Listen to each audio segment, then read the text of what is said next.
High court ने हमारी appeal नामंजूर कर दी तो क्या हुआ? हम सुप्रीम कोर्ट तक जाएंगे और उसके बाद भी अगर जरूरत पड़ी तो राष्ट्रपति तक जाएंगे। लेकिन इस दरिंदे नईम भट्ट को मैं जेल में नहीं, फांसी के तख्ते पर देखना चाहता हूं, जिसने मेरी शौविक जी, मैं आपके गुस्से को समझ सकता हूँ। देखिए, ये तभी पॉसिबल है जब सुप्रीम कोर्ट हमारी केस को rarest of the rare case में काउंट कर ले। इसलिए तो मैं कल सेंट्रल जेल जा रहा हूँ। हमें कोर्ट में इतना साबित करना है कि नईम भट्ट को अपनी किए का बिल्कुल भी पछतावा नहीं है। जेल अथॉरिटीज और वहाँ के कैदियों से मैं सारी इंफॉर्मेशन कलेक्ट कर लूंगा। You don't worry, Naeem Bhatt jail से सीधा फांसी के तख्ते पे जाएगा।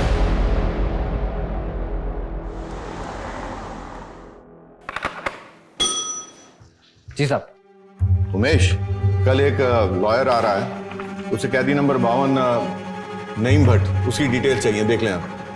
कैदी नंबर 52? ध्यान नहीं आ रहा है। मैं कैदी नंबर 52? वो तो परोल पे है 6 महीने से। क्या पैरोल पे है 6 महीने से? ये कैसे हो सकता है? जाओ पैरोल रजिस्टर लेके आओ। जी साहब।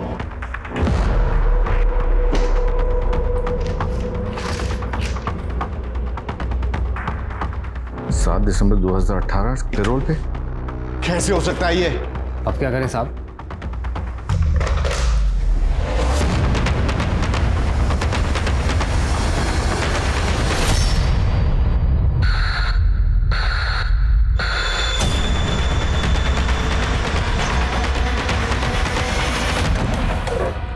क्या कमिन सर? आओ, खड़ा हो। क्या है सर? जय हिंद। तो मैं तुम्हारा एक केस स्टडी कर रहा था। तुम्हारा पुराना केस फिर से रीओपन करने की नौबत आ गई है। कौन सा केस सर? ये उस वक्त का केस है जब तुम पीएसआई हुआ करते थे। ये भट्ट बहुत शातिर मुजरिम है सर। अगर इसके इस तरह फरार होने की खबर बाहर आई तो डिपार्टमेंट की काफी बदनामी हो सकती है। It's a very delicate matter और ये केस तुमसे बेहतर कोई हैंडल नहीं कर सकता। ये भट्ट कश्मीर का रहने वाला था। आई थिंक ये भागकर वहीं गया होगा। हाँ, मुझे भी ऐसा लगता है। लेकिन अगर उसे जरा भी भनक लगी कि हम उसे ढूंढने की कोशिश कर रहे हैं तो वो बॉर्डर पार करके उस पार चला जा सकता है। और अगर उसने ऐसा किया तो उसे पकड़ना नामुमकिन हो जाएगा। हमें बहुत एहतियात बरतनी होगी और एक एक कदम फूंक फूंक के रखना होगा। राइट। और कश्मीर की हालत तो तुम्हें पता है। फिर भी हमने पिछले हफ्ते लोकल पुलिस की मदद से एक ऑपरेशन लॉन्च किया था और उसमें तुम्हारा जूनियर अमर दीक्षित भी शामिल था। सर? हाँ अमर, मैं भी तुम्हारी उस कश्मीर वाली केस के बारे में बात कर रहा था। Will you please brief him? Yes sir. Sir, तकरीबन एक हफ्ते पहले हमने लोकल पुलिस की इंफॉर्मेशन से एक घर पे रेड किया था। उतरो जल्दी। कौन सा घर है जनाब, ये और तुम लोग यही रुको, मैं आगे जाता हूँ, मुझे बैकअप देना।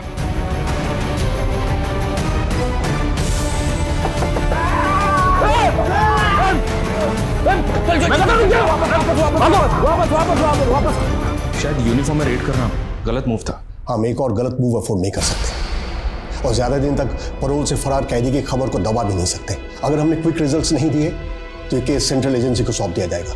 उसकी नौबत नहीं आएगी सर। मैं अभी इसी वक्त इस केस पर लग जाता हूँ। बट सर, मेरी एक रिक्वेस्ट है। बोलो। इस मिशन के लिए टीम मैं चुन। Okay, thank you sir. और सर, एक रिक्वेस्ट और है, मुझे इस केस में फ्री हैंड चाहिए। Okay, I fully support you. लेकिन एक बात है, जस्ट सी टू इट कि भट्ट बॉर्डर पार न कर पाए। I want him behind the bars at any cost. Mister Mehta, settlement करना ही सही रहेगा। मैं सामने वाली पार्टी से कह करके 15 लाख तक का कंपनसेशन करवा सकती हूँ, लेकिन इससे ज़्यादा पॉसिबल नहीं है। ओके।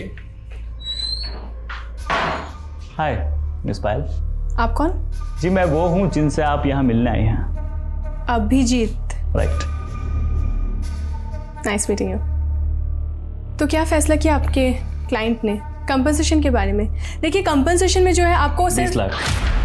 मेरे क्लाइंट कंपनसेशन में 20 लाख देने को तैयार है। आउट ऑफ कोर्ट सेटलमेंट कर लेते हैं। क्यों मिस्टर मेहता? ओके। आइए, हाथ में लाइए। मिस्टर मेहता, एग्रीमेंट के कुछ टर्म्स है, एक बार आप पढ़ लीजिए और इसके लास्ट पेज में आपका साइन चाहिए होगा। पिछले 6 महीने से इस नईम भट्ट को किसी ने नहीं देखा, तो पूरे चांसेस हैं कि इसने अपना नाम, हुलिया सब कुछ बदल लिया होगा। बहुत शातिर। ऐसे शातिर मुजरिम मैंने अपने करियर में बहुत कम देखे हैं जिन्हें ना सजा का खौफ है ना गुनाह का कोई पछतावा। पर ऐसा शातिर मुजरिम पैरोल जंप करके बाहर आज़ाद घूम रहा है, ये सोच कर ही मुझे गुस्सा आता। सर, ये नईम भट्ट जिस जेल में बंद था, वहाँ से इसके बारे में कोई इन्फॉर्मेशन मिल सकती है क्या? क्योंकि उस जेल में कोई तो ऐसा होगा जो इसका दोस्त बना होगा। पक्का होगा, क्योंकि नईम भट्ट दोस्त बनाने में माहिर है। मिस पायल, हैप्पी? आपकी सोच से ज़्यादा कंपनसेशन दिलवाया मैंने। लेकिन क्यों? अपने क्लाइंट का नुकसान क्यों? केस तो आपका भी स्ट्रांग था। लेकिन क्या है, सच आपके साथ था और क्लाइंट से ज़्यादा सच की फिक्र करने की आदत है मेरी। वाह, इम्प्रेसिव। ठीक है, मिलते हैं कभी। कल मिले कॉफ़ी पे, अगर आप फ्री है तो।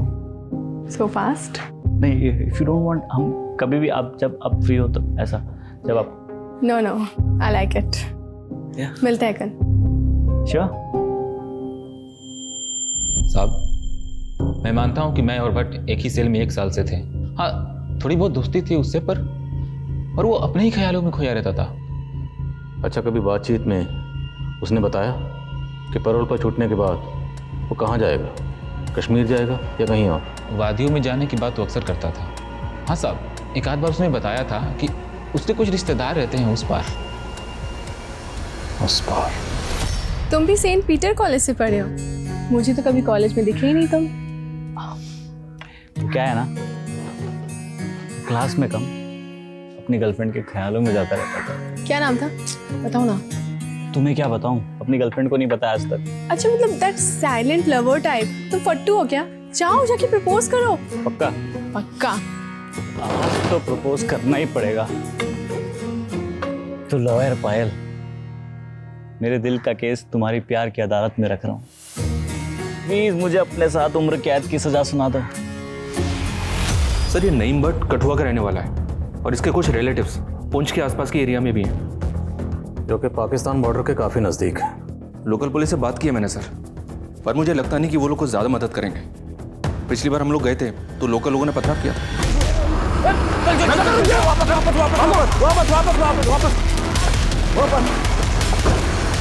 इससे कुछ बातें साफ हैं।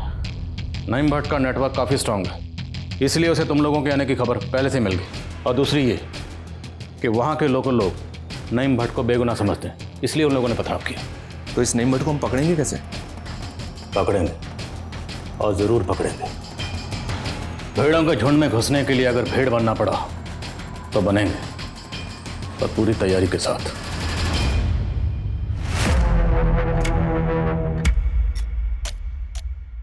हसन मेहंदी, तुसी जलंधर से हो? हाँ जी। ठीक है, नौकरी पे रख रहा हूँ, कल किसी सोसाइटी में ड्यूटी फिक्स करता हूँ तेरी, ठीक है? शुक्रिया पाजी। चलो, कोई बात नहीं।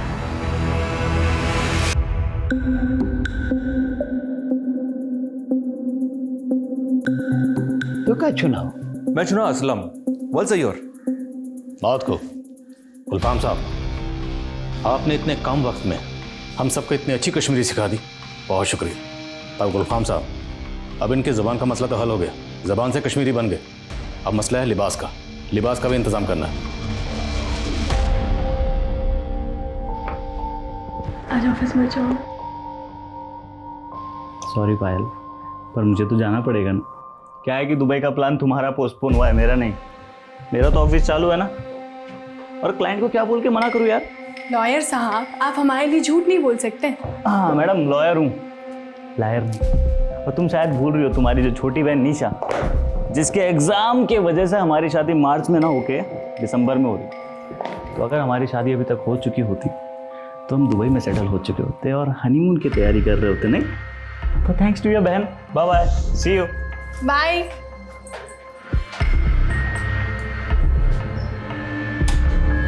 इसमें आप लोगों के कश्मीरी नाम, पते और हर तफसील मौजूद है। इसमें जो भी तफसील है उन्हें अच्छे से याद कर लीजिए, क्योंकि पूरे मिशन के दौरान हम में से कोई भी एक दूसरे को उसके असली नाम से नहीं बुलाएगा। आज से हम जो भी हैं वही हैं जो इस लिफाफे में। और अगर कोई ज़रूरी बात करनी है तो हम एक दूसरे को गुलफाम साहब के ज़रिए पैगाम भिजवाएंगे। साहब, गुलफाम साहब, आप कश्मीर में अपना खबरी नेटवर्क एक्टिव कर रहे हैं ना? जी जनाब। तो बस तैयार हैं हम लोग जन्नत के सफ़र के लिए, और जन्नत में छुपे उस शैतान को पकड़कर यहाँ लाने के लिए, वो भी जल्द से जल्द। इससे पहले कि वह शैतान किसी और मासूम को अपना निशाना बनाए, हमें गर्दन से घसीट कर उसे यहां लाना है।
হ্যালো বেটা, বল কি বলছিস?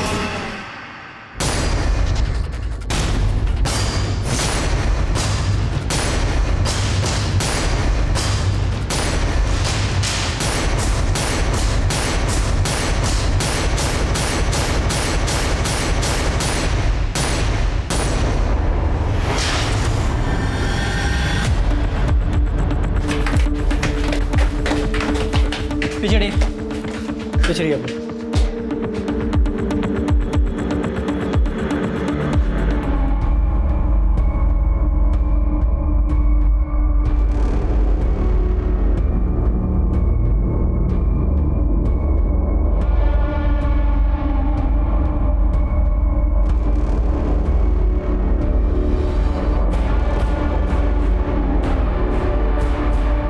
आप?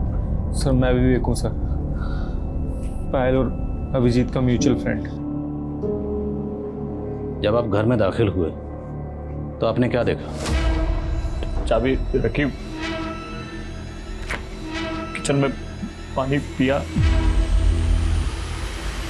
कमरे में गया तो पायल, फिर विवेक को, और फिर आपको। आपकी पायल से आखिरी बार कब बात हुई? हेलो, आसपास सब जगह लाइट है, बस हमारे यहाँ लाइट नहीं है। तुम प्लीज आ जाओ ना। यार बेबी अभी तो नहीं आ पाऊंगा, 2 घंटे लगेंगे। तुम एक काम करो, तुम वॉचमैन को बोल दो, इलेक्ट्रिशियन बुला देगा कोई। अच्छा मुझे बहुत ज़रूरी काम है, मैं कॉल करता हूँ तुम्हें बाद में, ठीक है? Okay bye. दोबारा लाइट चली गई थी? हाँ, इलेक्ट्रिशियन का कहना था कि वायरिंग का इशू है, इसलिए बार बार एमसीबी ट्रिप हो रहा था। अभी तो लाइट है। अच्छा सुनो ना, तुम कब तक आ रहे हो? जल्दी आ जाओ ना प्लीज। ओके बाबा, कोशिश करता हूँ। सर मैं पायल और अभिजीत का पड़ोसी हूँ और इस सोसाइटी का सेक्रेटरी भी। सर रात को ना तो मेरे घर की लाइट गई और ना ही किसी सोसाइटी मेंबर के घर की। हमने इलेक्ट्रिसिटी बोर्ड भी चेक की, वहाँ से भी कोई छेड़छाड़ नहीं हुई। सर पायल बहुत अच्छी लड़की थी, मुझे यकीन नहीं होता कि हमारी सोसाइटी में भी ये सब हो सकता है। अच्छा ये पायल और इसके पति के रिश्ते कैसे थे? सर इन दोनों के रिश्ते तो बहुत अच्छे थे, लेकिन अभिजीत और पायल ने अभी शादी नहीं की थी, दोनों लिविंग में रहते थे। अभिजीत, घर में किसी भी तरह के फोर्स्ड एंट्री के कोई निशान नहीं। अब एक बात तो साफ, घर में जो भी दाखिल हुआ उसके लिए या तो पायल ने दरवाज़ा खोला या फिर उसके पास घर की चाबी पहले से मौजूद। आपके और पायल के अलावा घर की चाबी किसी और के पास रहती थी? मेरे पास और एक पायल के पास। लेकिन घर में तो हमें एक ही चाबी मिली, दूसरी चाबी कहाँ है? दूसरी चाबी जहाँ भी है वो हम पता लगा लेंगे।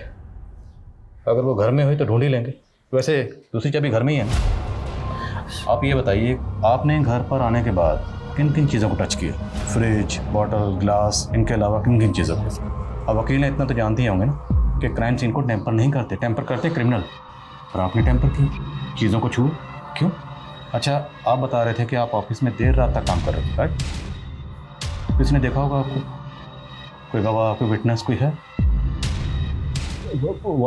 वॉचमैन ने देखा होगा शायद।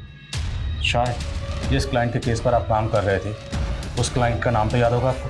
क्लाइंट का नाम, number, mobile number? Sir I think उसको थोड़ा रेस्ट की ज़रूरत है सर। आई मीन उसकी हालत देखिए सर। अभी जो लाश गई है यहाँ से, उसकी हालत देखिए आप। खून से लथपथ लाश यहाँ से गई है, और खून किसने किया ये पता करना हमारी ड्यूटी है। क्लाइंट का नाम, नंबर, एड्रेस, मोबाइल नंबर सब दीजिए। दोनों लिव इन रिलेशनशिप में रहते थे। हो सकता है अभिजीत शादी ना करना चाहते, लेकिन पायल मान ना रही, वो शादी करना चाहती है। सर अभिजीत खुद वकील, फिर भी उसने क्राइम सीन पे जगह जगह चीज़ों को टच किया। अब ये सब उसने जानबूझ के किया या उससे अनजाने में हुआ, ये कुछ समझ नहीं आ रहा सर। कॉल रिकॉर्ड निकलाओ वकील साहब को, और बिल्डिंग का सीसीटीवी अरेंज हो। जी सर।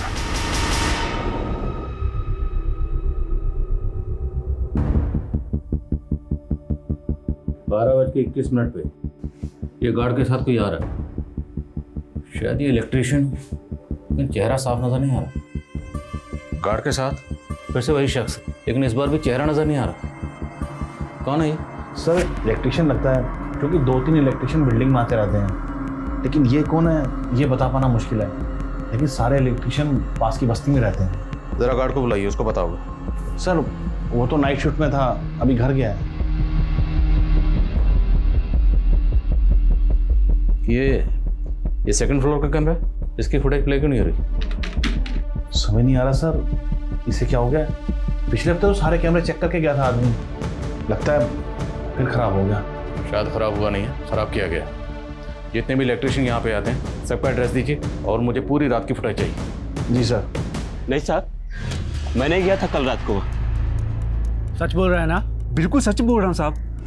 मैं जीवन ज्योति बिल्डिंग में जाता हूँ इलेक्ट्रिशियन का काम करने के लिए, लेकिन कल रात को नहीं गया मैं। हाँ सर, कल 2 बार गया था जीवन ज्योति सोसाइटी, और 203 वाली मैडम के घर की लाइट चली गई थी। यहाँ तो सब ठीक है मैडम, मैं नीचे एक बार मेन स्विच देख के आता हूँ। 203 ना? अरे यार ये एमसीबी ड्रिप हुआ है यार।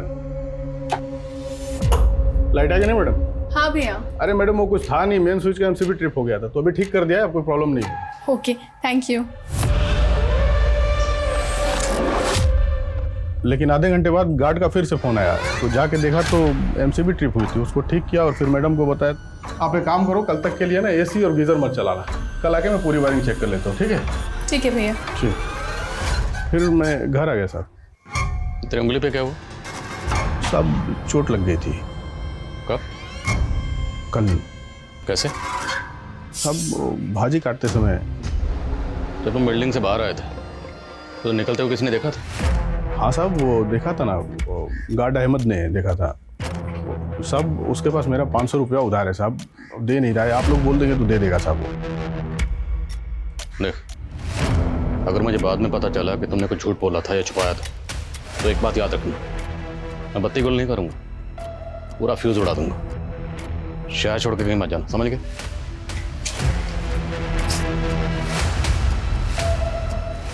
सोसाइटी के चप्पे चप्पे से वाकिफ है, हो सकता है सीसीटीवी इसने खराब किया।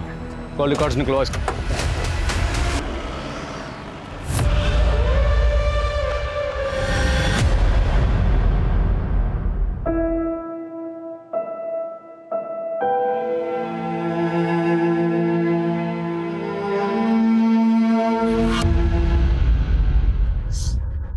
हाँ बोलो विवेक। अरे पुलिस अभिषेक को पुलिस स्टेशन लेके गई पूछताछ करने के लिए। क्या?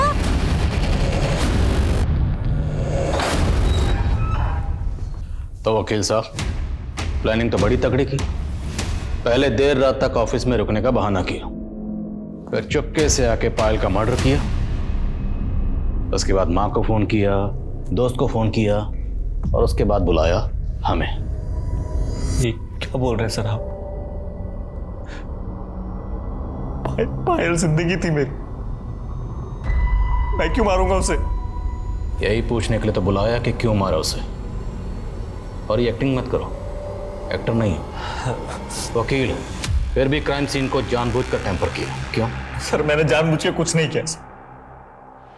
तो पायल के साथ ये सब हो रहा था तो मैं ऑफिस में था। आप ऑफिस का रिकॉर्ड उठा के देख लीजिए। कुछ चेक करने की जरूरत नहीं है, मैं 100% श्योर हूं कि आप ऑफिस में ही होंगे, ये मेंशन होगा वहां पे। वकील जो तगड़ी प्लानिंग तो की होगी।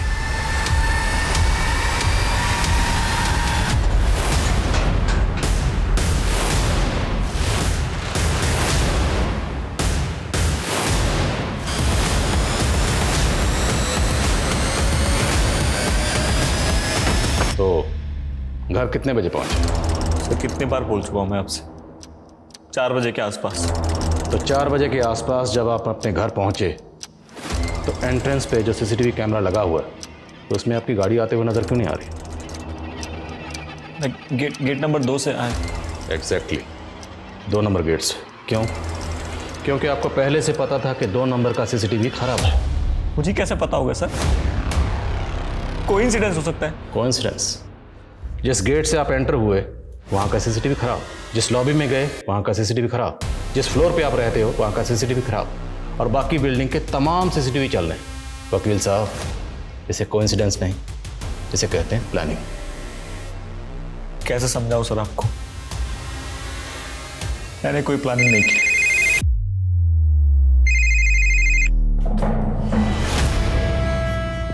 सर पायल की बिल्डिंग का सिक्योरिटी गार्ड अमजद पठान फरार है।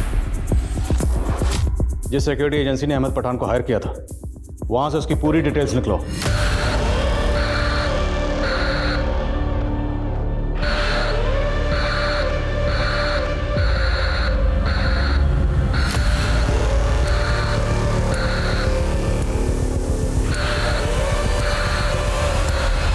ये क्या एड्रेस है? लाल चौक कश्मीर। बस कोई एड्रेस प्रूफ नहीं लिया, ऐसी जॉब पे रख लिया। कौन है अहमद पठान? मैं किसी अहमद पठान को नहीं जानता। आप बाहर क्यों है सर? अहमद पठान 1 साल से तुम्हारी बिल्डिंग का वॉचमैन था और तुम्हें याद नहीं? हाँ सॉरी, आपने अचानक पूछा तो दिमाग से निकल गया। और अब अचानक पड़ा तो दिमाग में आ गया, है ना? अहमद पठान 1 साल से तुम्हारी गाड़ी साफ कर रहा था, तुम्हारी इससे कभी बात नहीं हुई? अब कहना क्या चाहते हैं? साफ साफ कहिए। हमने जो बोलना था बोल चुके हैं। अब साफ साफ तुम बताओ कि अहमद पठान को कितने पैसे दिए पायल को मारने के लिए? तुम्हारे और पायल के बीच में क्या प्रॉब्लम चल रही थी? सर आप क्या बोल रहे हैं? अगर आप मेरा दुख कम नहीं कर सकते कम से कम उसे बढ़ाइए मत। दुख या पछतावा? होता है। जब कोई पहला जुर्म करता है तो उसे बहुत पछतावा होता है, उसका ज़मीर उसे बहुत कोसता है, जैसे तुम्हारा ज़मीर इस वक्त तुम्हें कोस रहा है। लेकिन इसका एक इलाज है। अगर जुर्म करने वाला अपना जुर्म कबूल कर ले तो उसे सुकून मिलता है, राहत मिलती है। अगर तुम भी अपना जुर्म कबूल कर लोगे तो तुम्हें भी राहत मिलेगी, सुकून मिलेगा।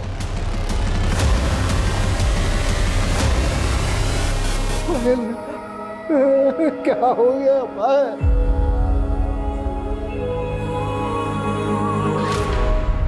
मार्च में शादी? दीदी तब तो मेरे एग्जाम्स होंगे ना। लेकिन निशा अगर मार्च में शादी नहीं हुई तो उसके बाद सीधे दिसंबर का मुहूर्त है। और पायल हमारा दुबई सेटल होने का प्लान पूरा पोस्टपोन हो जाएगा। यार तुम काम में क्या लगे हो? अपनी बहन को समझाओ थोड़ा। तुम फिक्र मत करो, शादी से पहले तुम्हारा जो साथ रहने का प्लान है ना बहुत अच्छा है ना पापा?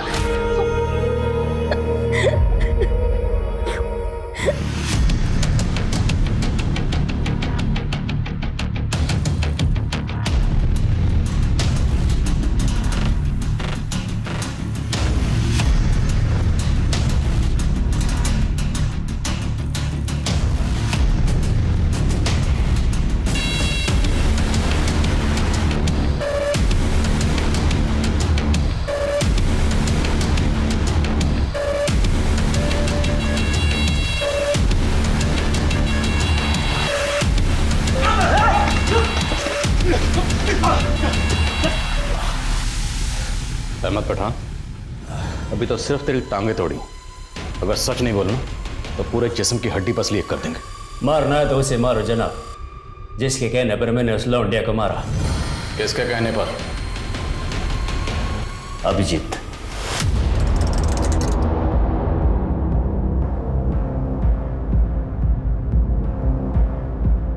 अस्सलाम वालेकुम जनाब।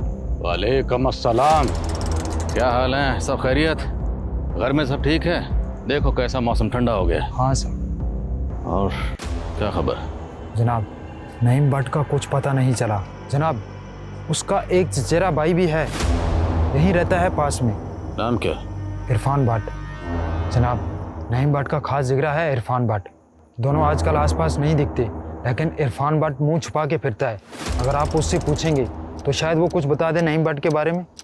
इस इरफान को हम देख लेंगे, तुम अपना एंटीना नईम भट्ट के लिए ऑन रखो। वक्त कम है, कहीं ऐसा ना हो बॉर्डर पार करके उस तरफ चला जाए। इरफान की डिटेल दो। ये देखिए जनाब, ये इरफान भट्ट है? जी जनाब। ये फोटो दूसरे साहब के मोबाइल में भेजो। ओके जनाब। अच्छा मैं चलता हूँ मैं। आजा विवेक। कहाँ जा रहा है बेटा तू? ऑफिस जा रहा हूँ ना। ऑफिस? अभी अभी तो आया तू ऑफिस से 5 मिनट पहले। अच्छा। हाँ सुनो, मैं क्या बोल रही हूँ बेटा?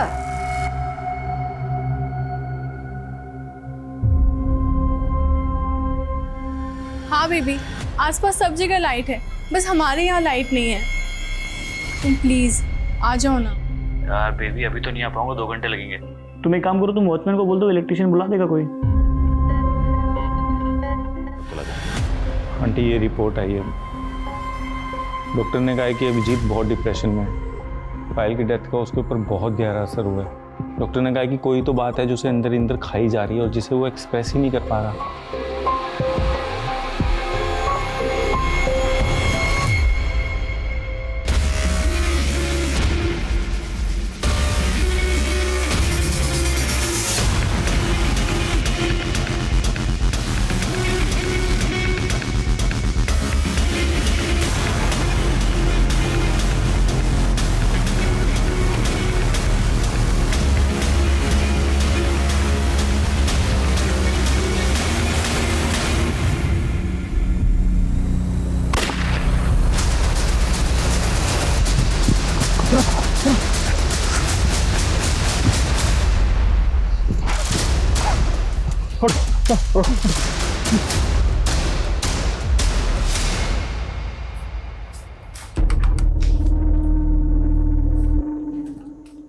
कहाँ गया था बेटा तू? फोन क्यों नहीं उठा रहा था? फोन? हाँ मैं फोन लेकर गया था, शायद पार्क में रह गया होगा फोन। फोन कहाँ है मेरा? मेरा फोन यही कहीं तू फिक्र मत कर। सुन बेटा, तू चिंता मत कर, हम नया ऑर्डर कर लेंगे, ठीक है? ये बता तू गया कहाँ था? ये लेने गया था माँ, बहुत दिन से पेंटिंग नहीं की तो सोचा पेंटिंग करूँ। वाह बहुत अच्छा, बना पेंटिंग बना।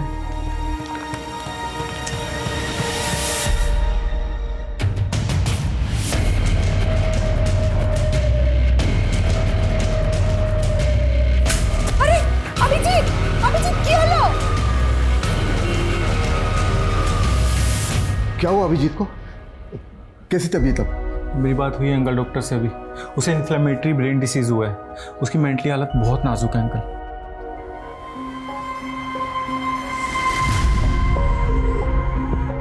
उठो बेबी। ऑफिस नहीं जाना तुम्हें? नहीं।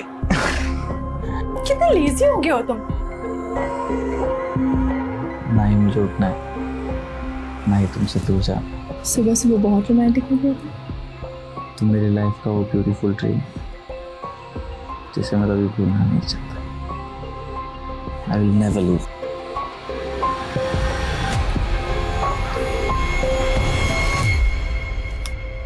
बेटा देख, तेरे लिए चाइनीज लाए हैं बेटा। बेटा बेटा अभी अभी। अभिजीत की मौत के 6 महीने बाद कोर्ट ने अहमद पठान को पायल की हत्या के लिए सजा सुनाई। ये बात साबित हो चुकी है कि अहमद पठान ने ही पायल की निर्दयता से हत्या की, लेकिन अदालत प्रोसिक्यूटर की इस बात से बिल्कुल सहमत नहीं है कि इस केस को रेयरेस्ट ऑफ रेयर केस पे गिना जाए।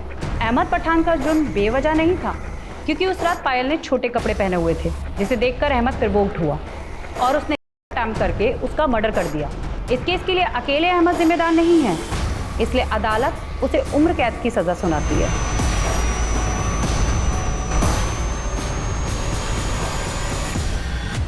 अहमद पठान।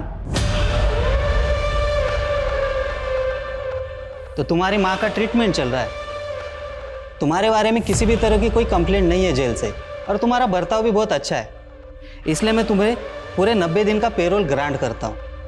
शुक्रिया जनाब। पैरोल मिलने के बाद से ही पठान फरार था। 90 दिनों की बजाय 180 दिन बीत चुके थे और पुलिस को अब तक इस बात की भनक तक नहीं थी। कैदी नंबर 52 वो तो पैरोल पे है, 6 महीने थे। क्या पैरोल पे? पायल के पिता जब पठान की डिटेल्स निकलवाने के लिए जेल अधिकारी से मिले तब पुलिस की एक कोताही सामने आई। पायल के पिता ने मीडिया में गुहार लगाई। पुलिस की लापरवाही अखबारों की सुर्खियां बटोरने लगी और पायल के वकील ने इसके खिलाफ हाई कोर्ट में भी अपील की। आए मैडम, एक मिनट।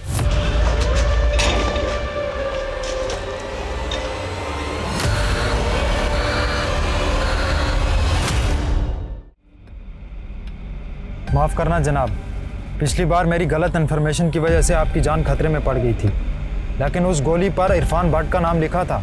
इरफान भट्ट? हाँ जनाब, सब पता किया मैंने। इरफान भट्ट के कितने दोस्त हैं, कितने दुश्मन हैं, उसमें हमें कोई दिलचस्पी नहीं है। यहाँ पे हम नईम भट्ट के लिए आए। ये देखिए, 2 दिन पहले ही शिफ्ट हुआ है जनाब, नाम बदल कर काम कर रहा है। आजकल कहाँ है? बारामूला में जनाब। बारामूला?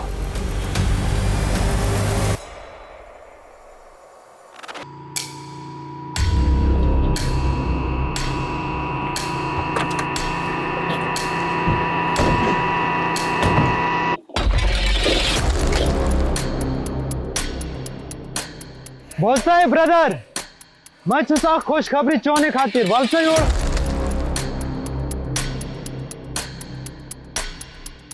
हाँ बोलो, क्या काम है हमारे लिए? वलसायु। देखो, सिर्फ तुम्हारे लिए काम नहीं है, बहुत से भाइयों के लिए काम है। मोबाइल कंपनी है ये वाला, इधर टावर लगाएगा, कुछ महीने काम चलेगा। 700 रुपये तनख्वाह, 2 वक्त का खाना और शाम का चाय भी इधर ही मिलेगा। कंपनी को काम जल्दी खत्म करना है, इसलिए ज्यादा लोगों की जरूरत है, तो ज्यादा से ज्यादा भाइयों को बताओ। लुतफ ब्रदर, बाबा ने बेनफा। वो देखिए सर, पीछे अपने।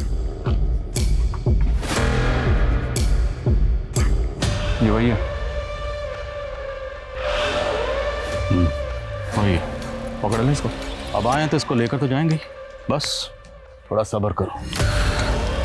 वालसायुर है ब्रदर, वालसायुर। मैं सा खुशखबरी चोने खातिर तो छुपाए, ये जो मोबाइल टावर कंपनी है हमारी किस्मत बदलने वाली है, इसीलिए ये हमको पर डे का 2000 दे रही है।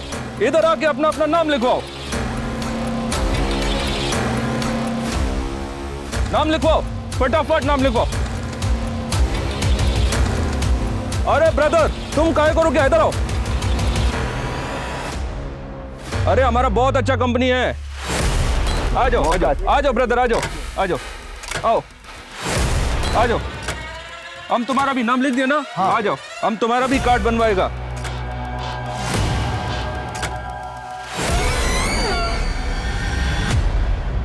तुमको अच्छा पगार मिलेगा। ये अच्छा कार है ब्रदर, ठंडी बहुत हो रहा है, बैठो गाड़ी में, बैठो फटाफट।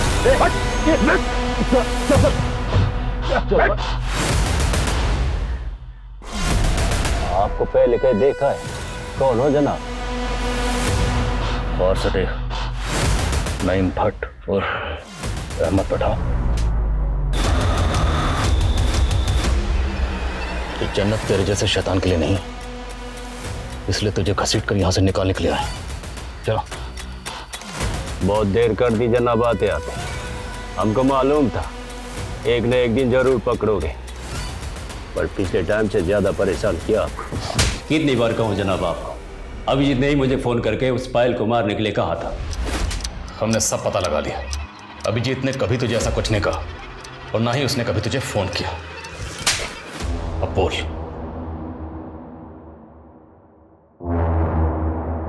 तो पता चल गया जनाब आपको। हमने सोचा हम अकेला क्यों फंसे, इसलिए उस मजनू को भी ले फंसा। सबसे पहले मैंने सीसीटीवी का वायर काटा। उस दिन अभिजीत देर रात तक नहीं लौटा था जनाब, अच्छा मौका था। फिर मैंने मैडम के घर का मेन स्विच ऑफ किया और मैडम का फ़ोन का वेट करने लगा। हेलो, मैं 203 से बोल रही हूँ। मेरे घर की लाइट चली गई है, आप किसी इलेक्ट्रिशियन को बुला देंगे क्या?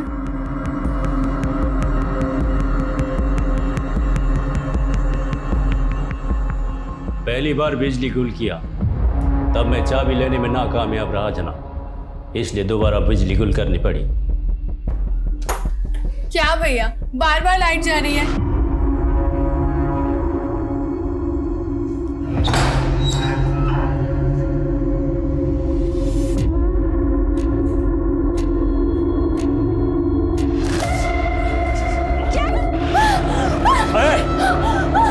चुपचाप कमरे खोल, कमरे खोल।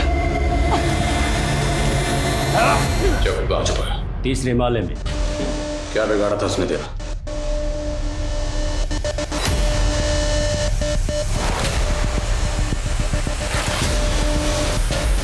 ओ भैया, नजर अपनी ना गेट पे रखिए। आपको गलत फहमी होगी मैम। देखो जुबान मत लड़ाओ, बदतमीज कहीं के।